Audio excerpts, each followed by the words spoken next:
Result, my company's ability to meet rapidly increasing demand was being strangled by shipping companies. Breaking news, stay at home. U.S. businesses are changing strategies to handle increased demand. Closing all non-essential businesses. So this was the exact spot that I was standing when our FedEx rep came. He was warning me that within the next 2 weeks, FedEx was actually going to cut the number of trailers that we were able to ship from this location.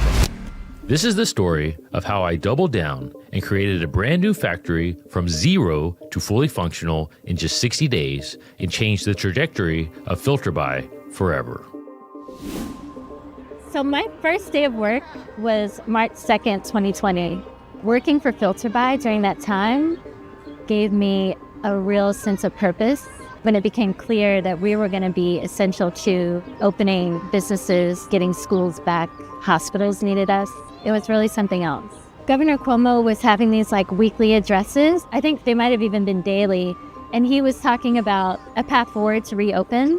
And he mentioned MERV 13 air filters by name. We did not slow down operations in Talladega because we couldn't. We were trying to keep up with demand. Originally, I had a 3 to 5 year plan of how to expand FilterBuy across the country. But as a result of COVID's impact, I had to find a way to cut that down to 2 months in order to meet the demand. Museums to indoor dining. Could dirty air spread COVID-19? Air conditioning may play a role in the coronavirus spike in the hot South. Devine says MERV filters could help stop that spread. That's when I found an empty warehouse in Ogden, Utah, where everything I learned in Talladega could be built all under one roof. When I started during COVID, it was nerve-wracking to come to a location and it was actually an empty canvas. To walk into a warehouse and see just empty, people were fearful, people were nervous, and we needed to bring clean air to everyone across the country.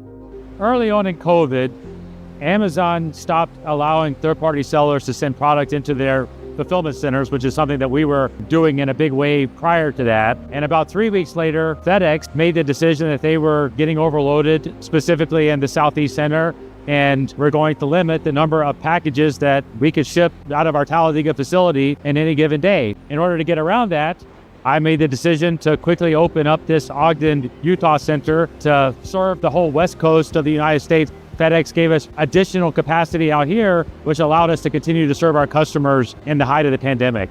So you have to remember, when you first get a building like this, it's completely empty, generally no wiring or very minimal wiring, maybe some lights and the fans and whatnot. Anything that you need in the manufacturing process has to be built from scratch. Getting the electrical done is a big undertaking, or as you see, we use a lot of glue. So there's an intricate set of pipe that run each of these glue lines within the ceiling that feed into each of these machines. Then you have things like the pallet racking that need to be set up in a way that feeds the production efficiently. But once you put it in, it's very expensive to move it. So the cost of getting that wrong is very high. And so when I came in here, I immediately sketched out my plan for how I was going to build specifically this bay.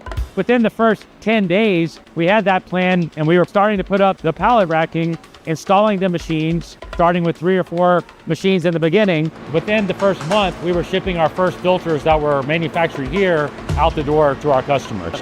One of the advantages of having gone through the pain of the first 8 years of building this business is that I had the context and the understanding and the knowledge that it took in order to be able to take on something like this. I fought so hard to build this inventory. During COVID, we had trouble manufacturing, trying to build this place, living hand to mouth from an inventory perspective, which makes this business so hard to run. But I'm sitting here with abundance and we really have a system that works and that we can consistently deliver on our promise to our customers that we built through that adversity we kind of talked about. And so when I walk through here, I'm just incredibly proud and thankful for what we got. After getting our Ogden facility up and running in under 60 days, I would soon use those lessons to build out even more factories across the country. As everybody knows by now, I'm from Talladega, Alabama. I lived there for the first 18 years of my life. In the 90s, my family was in a business that was primarily servicing the textile industry, and I saw that get completely decimated with NAFTA. I saw how impactful that was and how painful that was for so many people. When my family was going through the sale of the family business, I just knew that if I put my mind to it, I could find a way to put that infrastructure to good use, put those people to good use, and build something big. I didn't know at that time even that it was going to be in air filters. I just knew that I was going to do that, and I was going to commit to that. You know, these towns have been great to me.